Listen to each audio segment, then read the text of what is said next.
Hey guys, it's Greg, and in this video I want to show you Terraforming Mars Ares Expedition, that super fresh game which is now reaching the backers, or should be reaching the backers. So in this video I want to focus more on the differences between new Terraforming Mars and the original one, the big board game. And so without further ado, let's begin and let's check out what are the main differences between those two titles. Alright, so Terraforming Mars Ares Expedition. I must say we didn't play it yet, but I already read the rules, and there is that quick start guide. Oh yes, so there's that quick start guide where we have explained how this game is different from Terraforming Mars and what are different similarities and what kind of differences we have here. Also, there's a quick setup with very short explanation of each of the rules. I didn't read this one. I read normal manual just to have overview of how this game works. And what are the differences between those two games? The normal Terraforming Mars and Ares Expedition. So first of all, I'm gonna show you components. So first of all, this is the main board. It's very small. We are on those places over here are only used to put oceans. We are not going to build forests or cities or those extra tiles that are in basic first Terraforming Mars. Over here there is a track of terraforming progress, or I don't know, what was the terraform rating, sorry. So here is the terraforming rating. Everyone knows that who played Terraforming Mars, and also those two tracks over here with temperature and with amount of the oxygen. 14 and 8, I think those numbers are exactly the same as in a Terraforming Mars. The second things are those player sheets. They're a little bit different because let me show you. So credits and heat are exactly the same. As you can see, we don't have power. It was energy. I don't know. I'm not sure what kind of word was used in English version, as I have Terraforming Mars in Polish. So it's power, energy, whatever. We only have heat. Now we have plants, and those two extra resources are now used in completely specific way, a completely different way, because they are not a resource. Because in normal Terraforming Mars you could spend those cubes, those gray or brown cubes, and treat them as 2 or 3 or whatever. In this version of the game, those cubes just give you a discount and you're not going to spend them. So for example, if you have a production of this gray, I don't know what, I don't remember the what was it? Oh, okay, fine. So it's steel and titanium. All right. So if you have, let's say, for example, steel on level 9, you have forever, or if you're gonna lose it, I don't know, discount 18 credits just because you have steel on level 9. If you would and you're not going to lose it. If you're building some kind of card that uses steel, you're not going to lose it. It's always over here, and you always have that discount 18. Yes, and the same thing goes with titanium, but this time it's with a discount of 3. So it's not a resource, it's just a discount. So that's the main difference. And over here we have those standard projects, but less of them. So for 20 credits we can build a forest. We are building a forest, but in different ways. I'm gonna show you soon. For 14 you are going to increase the temperature. For 8 resources of the green resources, you can build 1 forest, and again 8 heat, 1 temperature, 15 credits, 1 ocean. So here is the difference on the player boards. Why I said that you can build the forest, but not exactly, because you are going just to have those tokens. You're gonna stack them, and they are counted as a victory point at the end of the game. So we are not going to build them over here. They're just tokens that you're gonna gather in your play area. Next things are here. So we have here oceans. Oceans are built during the setup.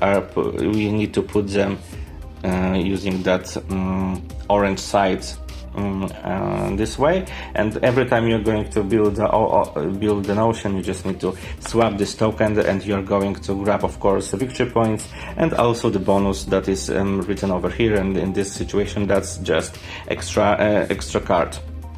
So those are the oceans, and here we have also forests. Those count as 5 victory points, and the smaller ones are just 1 victory points. And those are all tokens that you are going to have in this game. No more. Now I'm going to the next element of it. So we are players 8, great, because the game is a little bit different than standard Terraforming Mars. So here we have players 8. Here we have cubes. So in here we have different cubes for resources. In standard Terraforming Mars they used just painted cubes. In here we have those marbles, so those corners are not going to be worn out just after one play. They look just premium. I love that they changed those cubes. They're amazing. And of course cubes for your players. And now the biggest difference in this game. So here we have tiles of different phases that you can do during one round of the game. So at the beginning of each round, players are going to choose in secret one of the phases. So you can do development phase. That allows you to, each player may play 1 green project card. And if you would play this card as your own, you will have that bonus that is only for you and not for other players. Pay 3 credits less for the card you play this phase. The second one is construction ability. Each player may play 1 blue card or 1 red card. And the bonus, draw a card or play an additional blue card or red card in this phase. Next one is action. Each player activates any action. So those actions that are on the cards, effect and standard actions, and bonus, you may activate 1 action an additional time. The next one, that's production. So just every player is producing something, and you are gaining extra 4 credits. And research, all players draw 2 cards and keep 1, and draw an additional 3 cards and keep 1 additional card. So those are the phases that you can perform during one round of the game. And so, as I said, every player is choosing one of those cards in secret, and then everyone discovers them. And using those tiles that should be placed on those spots in here, but just in right order, you are just gonna flip them and show what kind of phases are available in this specific round. So in 4-player games, if each of the player choose for themselves choose this development phase, and we have 4 cards with development, so that means we can perform this action only once. It doesn't mean that you are going to do it 4 times. No, every phase is played only once. So in this round of the game, every player is going to perform this ability once, and also this bonus once, because everyone played development. So if no one is going to play different cards, nothing else gonna happen. So in perfect situation, in 4-player games, every player should choose something different, so you can do different things during one round. And what is extra to rules, you cannot perform, you as a player, you cannot choose exactly the same phase twice in a row, so you cannot choose development and again in the next round of the game again choose development. So that's the one thing. And the second thing, you can always discard project cards from your hand for 3 credits. So in the base game you could, I think, exchange it only for 1 credit. Over here you can always discard them, and they are always worth 3 credits. So that's the main difference between Terraforming Mars and Terraforming Mars Ares Expedition. As I didn't show you the most important thing, the cards, because there's a lot of them, really, and that's not all of them. We have a few more here, but I don't have so big hands. And now, why I'm showing them you, why I am showing you, because they are beautiful. I mean, everyone knows that Terraforming Mars is super ugly game. Ares Expedition is something new, something fresh. They changed the graphics, now everything is very cohesive and looks just stunning. Game is like super premium if you compare this to Terraforming Mars. And on those cards, if you play this game earlier, I think you can, without reading the rules, just guess what you can see over here. So the cost, the icons that you can get, what you are going to produce, and over here we have explained using the words what all those icons means. And again, we have three types of the cards. So green one that are about production, blue one that are with those actions, and of course red ones that with the events that are played once, and that's it.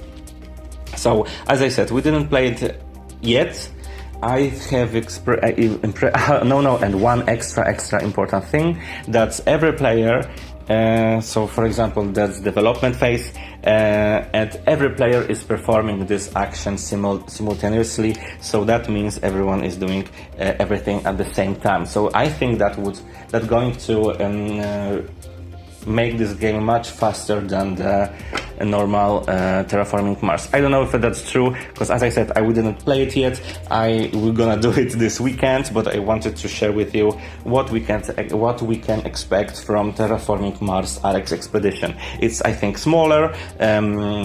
What I can say, what I don't like about this game now, still not playing it, that's I think it's a pity that we are not going to build forests, and we are not going to build cities. That was a very cool element of the normal Terraforming Mars that we expect, especially when you have some kind of visual upgrade and you can literally build oceans and literally build forests. So then the map looked just stunning, and then here you are gonna just flip those tokens and build oceans. So this one is most disappointing for me for now, and I think we are going to say more about this game after we played it a few times, and we will prepare some kind of review. So that's it. That's Terraforming Mars Ares Expedition. Thank you so much for watching, and see you in the next video.